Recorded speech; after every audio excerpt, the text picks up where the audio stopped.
volta a falar sobre a sucessão no Supremo. Como será a articulação do governo para conseguir aprovar o nome de Jorge Messias, indicado ao Supremo Tribunal Federal? Nosso entrevistado é o cientista político Cristiano Noronha, vice-presidente da Arco Advice. Tudo bem, Cristiano? Boa noite para você. Obrigado mais uma vez por nos atender. Boa noite, Thiago. Um prazer estar aqui com vocês novamente. A gente já estava comentando aqui com os nossos colegas sobre o cenário no Senado, principalmente o presidente do Senado, Davi Alcolumbre, que não gostou dessa indicação. A gente já tinha essa ideia, porque ele preferia o nome de Rodrigo Pacheco. Qual deve ser a articulação do governo a partir desse momento, Cristiano? Bom, Thiago, obviamente que uma vez indicado, né, o próprio Jorge Messias tem que fazer o que é chamado do tradicional beijamão, né? Tem que, muito provavelmente, essa articulação deve começar na próxima semana, ele visitar ali todos os gabinetes dos senadores, para articular, para pavimentar essa aprovação, porque são dois momentos ali, duas instâncias, né? Uma comissão de Constituição e Justiça, que sabatina o texto, o nome do indicado, e depois esse nome, essa indicação segue lá para o plenário do Senado numa votação secreta, e por isso mesmo requer muito cuidado por parte do governo. Acredito também que o presidente Lula deve falar ali com as principais lideranças também do Senado, reforçando ali essa indicação, também ajudando na aprovação do nome de Jorge Messias. Eu acredito, Thiago, que apesar da preferência ali do senador Davi Alcolumbre pelo nome de Rodrigo Pacheco, o nome de Jorge Messias tende a ser aprovado, né? O grande ponto aí vai ser quanto tempo que essa indicação vai levar para ser analisada pelo Senado. O governo espera concluir isso ainda esse ano, até antes do recesso, né? Vale dizer que o Congresso Nacional marcou uma sessão do plenário para votar o orçamento no dia 17 de dezembro, ou seja, a partir daí, muito provavelmente as atividades vão ser paralisadas já, então o governo tem aí cerca mais ou menos de um mês para conseguir essa aprovação lá no Senado. Bom, vou passar para os nossos comentaristas. Denise Campos de Toledo faz a próxima pergunta. Denise. Bom, Cristiano, boa noite. E eu queria aproveitar essa novidade de Trump agora para ver em que medida isso pode interferir na relação do presidente Lula com o Congresso, porque quando houve o anúncio das tarifas, depois a resposta dada pelo governo, a questão do respeito ao Brasil, isso pegou muito bem em termos de pesquisas eleitorais e houve, inclusive, avanços no Congresso. Você acha que desta vez pode fazer diferença, inclusive na indicação de Messias?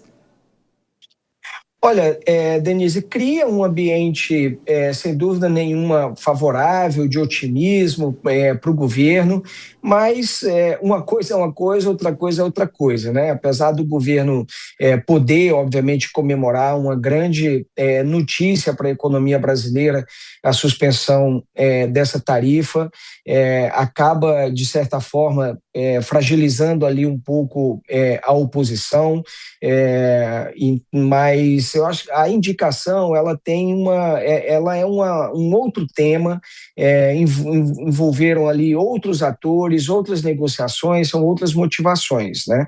Então, eu acho que cria um ambiente favorável para o governo como um todo, obviamente, a decisão dos Estados Unidos, mas especificamente no caso da indicação para o Supremo Tribunal Federal, eu acho que a interferência ela é muito marginal, ela não é algo que vai, não é isso que vai fazer essa indicação andar rápido ou devagar, entendeu? No Senado, muito mais a articulação do governo mesmo. Sua pergunta, Dora Kramer. Boa noite, Cristiano. Que beleza, temos coisas abertas para analisar, mas eu vou focar no negócio do Messias. Vem cá, na sua avaliação, existe mesmo, é substancial mesmo essa história que andam por aí de crise, rompimento entre Alcolumbre, ou isso é jogo de cena?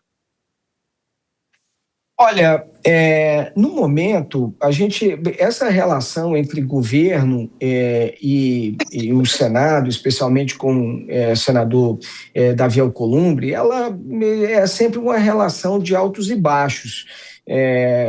Aí, Dora. Então, eu acho que não vai ser, nesse momento, um rompimento.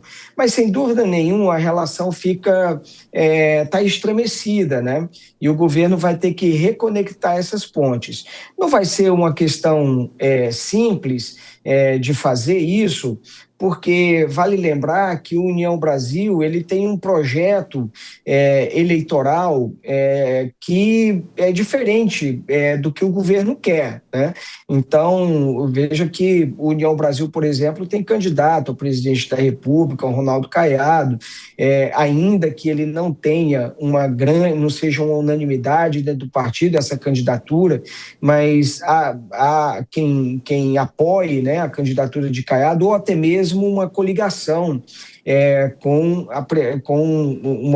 uma principal força de oposição no país hoje, que é o ex-presidente Jair Bolsonaro.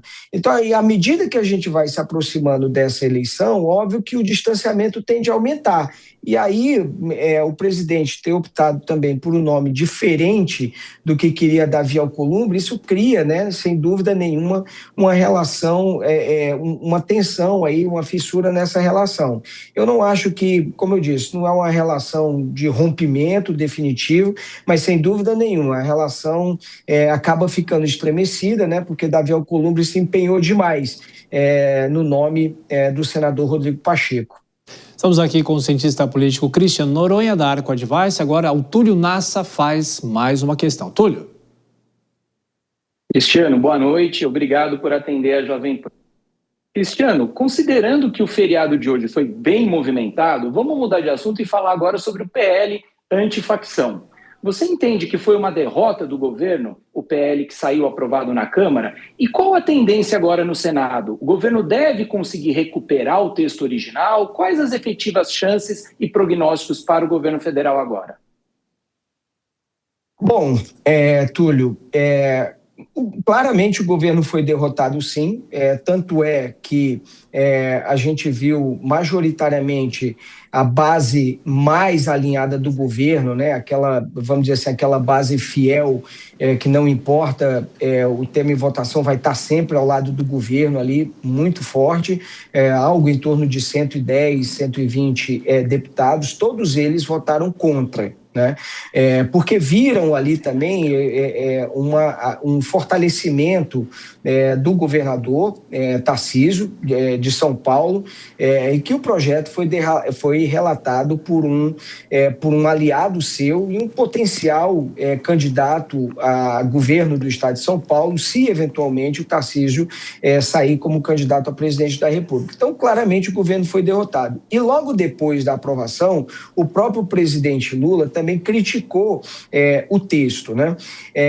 No Senado, esse projeto ele pode voltar a criar aquela tensão entre Câmara e Senado, que a gente já viu em alguns episódios passados. O senador Alessandro Vieira, que vai ser o relator, ele deve fazer alguns ajustes ao texto, né? Muito provavelmente ajustes de mérito no texto, o que vai forçar, muito provavelmente, o texto a voltar para análise da Câmara dos Deputados. Então, a gente ainda vai ter, além da etapa do Senado, a gente ainda pode ter outras etapas aí de, vamos dizer assim, de conflito ou de disputa entre o governo e o Congresso Nacional, porque se voltar para a Câmara e a Câmara também optar pelo seu texto e não as alterações do Senado, quando for para a sanção do presidente da República, ele tende a vetar, né?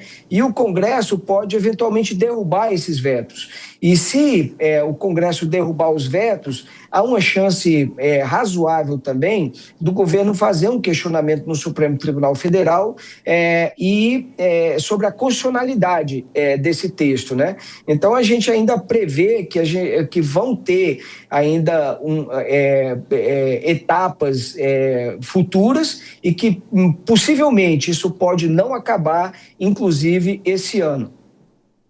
Ok, Cristiano Noronha, cientista político da Arco Advice, mais uma vez obrigado por estar aqui conosco. Um bom fim de feriado.